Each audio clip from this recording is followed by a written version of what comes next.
How to manage device manager settings in Windows 11. This tutorial shows you how to use it to view, update, and troubleshoot the hardware on your PC.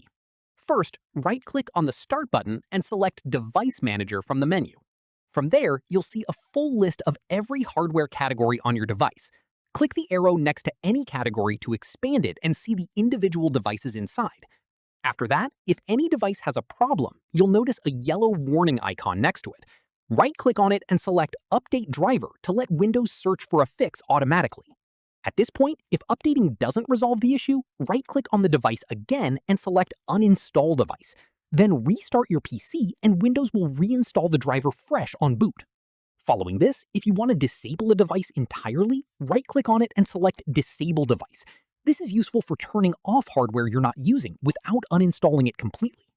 After that, to check the properties and driver details of any device, right-click on it and select Properties. Then click the Driver tab to see the version, date, and provider. From here, if a device isn't showing up in the list at all, click on the Action menu at the top of Device Manager and select Scan for hardware changes.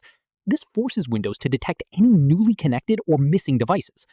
At this point, you can also view hidden devices that aren't currently active by clicking the View menu at the top and selecting Show Hidden Devices. Finally, any changes you make in Device Manager take effect immediately or after a restart, depending on the type of change applied.